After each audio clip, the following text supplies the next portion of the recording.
des pelles pour garantir un cadre d'apprentissage sain et salubre. Bangal et son voisin sont tous deux en classe de CM2, cours moyen 2e année. Ils se retrouvent ici pour évacuer l'eau de leur salle de classe. Nous sommes dans la commune d'Atekoubé, précisément à l'école primaire publique municipalité 1 et 2. Oui, nous sommes dans la sublime et charmante commune d'Atekoubé. L'eau, ça sort en bas. À cause de ça, tous les jours, on vient, on vide l'eau, ça nous fatigue. On a vraiment besoin d'aide. Dans cette salle de classe pleine de boue et remplie de creux, les élèves sont bien obligés d'occuper un espace réduit pour prendre cours. Les tout-petits, moins actifs, n'ont d'autre choix que de plonger leurs pieds dans cette eau sale. Du courage, les enfants. Quand il y a l'eau, elle me fatigue beaucoup, mais pas le choix. Les enseignants qui réussissent à mettre les pieds dans ces salles de classe délabrées, dégradées, amochées, sont quant à eux contraints de s'installer juste à l'entrée. On n'arrive pas à travailler. Les enfants, eux, n'arrivent pas. Nous-mêmes, on n'arrive pas à circuler dans les rangées. Ça impacte beaucoup même sur nous, sur le restant des enfants. Parce que nous, on ne finit pas le programme et on va en vacances. Dans cette classe de CP1, cours préparatoire première année, le constat est frappant. Pas une seule table pour enseignants. Pas une seule. Chose grave, pas d'enseignants depuis l'ouverture des classes pour la rentrée scolaire. Les enfants sont livrés à eux-mêmes. Regardez vous-même. Regardez bien. L'enceinte de la salle, inondée, transformée en aire de jeu. Quel dommage.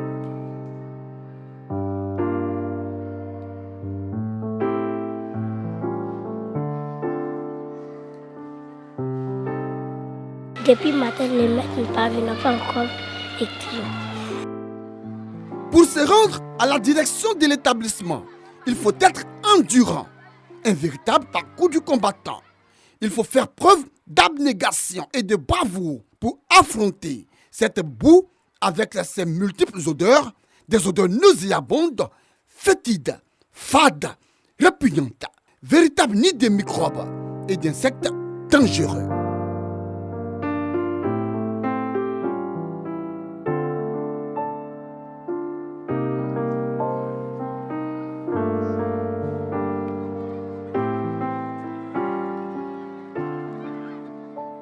Une fois dans le bureau du directeur, le constat est net, décevant et amer.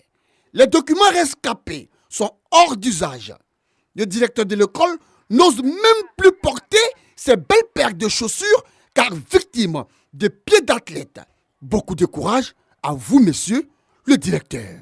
Tout est à refaire dans cet établissement. J'ai fait beaucoup de rapports.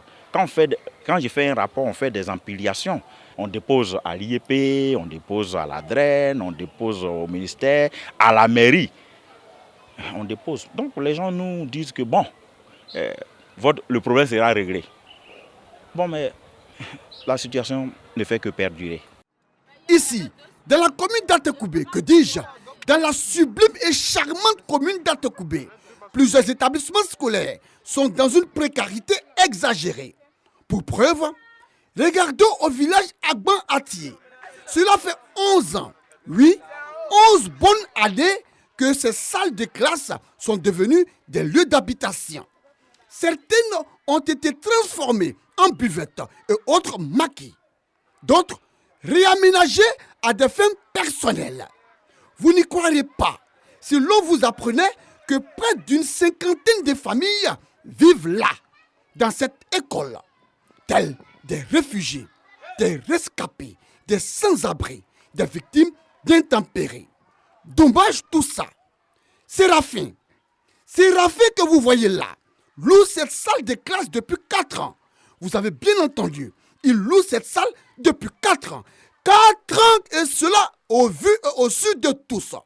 Quel dommage. Dans tout ça, où sont passés les élèves en pleine rentrée scolaire? Question. L'école était d'abord un bureau de COGES. Mais c'est un directeur qui m'a confié qu'on a une classe, mais on veut mettre, comme la maison est libre, on veut mettre quelqu'un dedans pour vivre dedans. Quand j'étais là, c'est eux qui prenaient les 15 000 avec moi. Mais après, la chefferie a décidé qu'eux-mêmes vont faire l'encaissement. Plusieurs enfants ne vont plus à l'école dans ce village.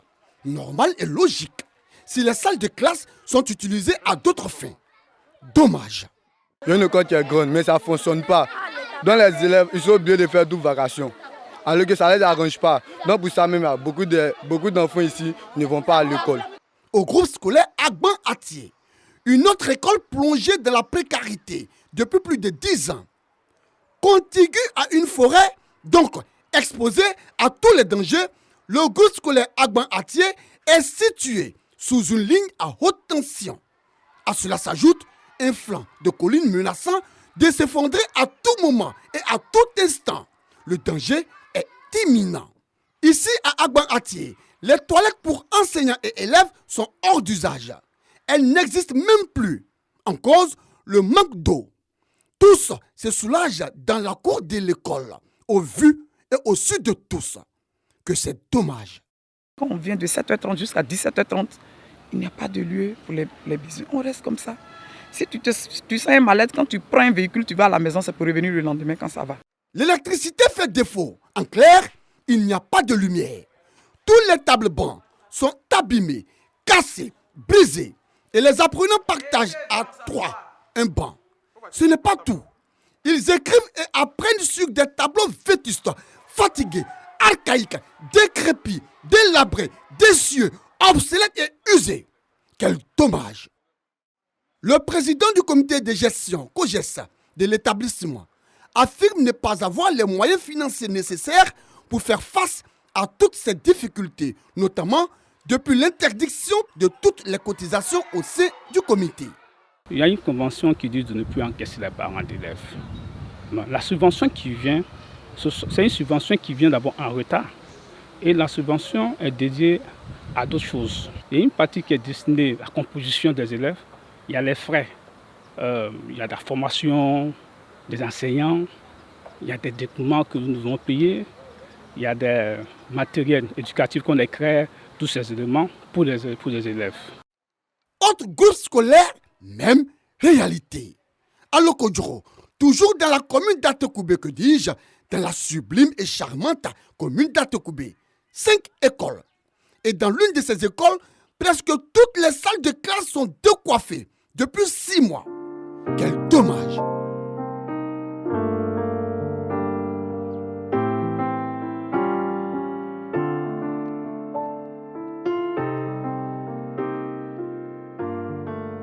On a un problème d'insécurité même. On n'a pas de gardien. Ici, c'est un fumoir. Nous, on a déjà parti, mais ça va marcher. Sur 24 enseignants sollicités l'an dernier, seulement 13 ont répondu présent. L'insécurité de plus en plus grandissante, le manque de matériel didactique et pédagogique. Bref, les mauvaises conditions de travail expliquent le refus des enseignants de dispenser les cours, de donner le savoir et la connaissance aux apprenants du groupe scolaire Lokodjoro. Quel dommage! Nous avons une seule classe de CM2 qui prend 4 autres écoles. Ça fait que nous avons beaucoup de difficultés. Et depuis un moment, nous demandons aux autorités de nous aider, mais personne ne vient nous aider. Ils arrivent, ils prennent des mesures, ils s'en vont. Et depuis là, ça perdure. Désespérés, dépassés, exacerbés par cette situation de précarité, certains parents ont fini par retirer leurs enfants de l'école. Ils pointent du doigt l'inefficacité, l'impuissance, l'incapacité, l'inutilité du COGES. Moi, mon enfant ne fréquente plus ici il y a longtemps. Mes enfants, je les ai enlevés ici. Ceux qui inscrivent leurs enfants ici, c'est parce qu'eux-mêmes, ils n'habitent pas à côté. Donc, ils ne voient pas ce qui se passe. L'école, là, on paye COGES. Nous, on a appris qu'on ne paye plus COGES ici. Moi, ici, là, on paye COGES. Les enfants, les parents, ils ont fait, nous, on a cotisé pour mettre la clôture que vous voyez là. Nous, les parents, on a cotisé à hauteur de 5 000 pour faire la clôture. Ils nous ont dit qu'ils vont mettre portail, ils n'ont jamais mis portail. Vu la souffrance et les écueils que rencontrent ces apprenants et leurs encadreurs, vu la vétusté des infrastructures de certains établissements scolaires, vu le manque ou l'insuffisance de matériel didactique et pédagogique, vu la transformation de certaines écoles de la commune d'Atekoubé, que dis-je, de la sublime et charmante commune d'Atekoubé en lieu d'habitation. La rédaction de RTI 2 ne peut et ne doit rester muette. C'est pourquoi elle attribue un carton rouge à la mairie d'Atekoubé, que dis-je, à la sublime et charmante mairie d'Atekoubé, première responsable de COGES en son sein. Une mairie censée réhabiliter les écoles et qui malheureusement reste muette, silencieuse, calme, sereine face aux requêtes des chefs d'établissement. Carton rouge une fois, carton rouge 2 fois, carton rouge 3 fois, carton rouge 4, 5, 6 et 7 fois à tous ces vice-présidents de COGES des différentes écoles qui, malgré la subvention du ministère de l'Éducation nationale et de l'alphabétisation, donc de l'État, n'arrivent pas à faire face aux problèmes, aux difficultés, aux obstacles, aux peines de ces élèves et de leurs enseignants. Quel dommage, que c'est regrettable. Écoutez, mesdames et messieurs, membres du bureau des COGES, si vous estimez ne pas avoir plein pouvoir pour manipuler les fonds ou la subvention octroyée par l'État, si vous estimez ne pas avoir les pleins pouvoirs pour mener à bien votre mission, pour mener des actions en vue d'améliorer les conditions de travail des acteurs de ces écoles primaires d'Atekoubé en souffrance, alors, que faites-vous dans ces établissements scolaires? Quel est votre rôle? Pourquoi existez-vous? Mesdames et messieurs, membres du bureau du COGES, démissionnez. Vivement qu'une solution soit trouvée pour le bonheur de ces apprenants et de leurs encadreurs. En tout cas, la rédaction de RTI 2 pour sa part a parlé. Que ceux qui ont les oreilles pour entendre, entendent.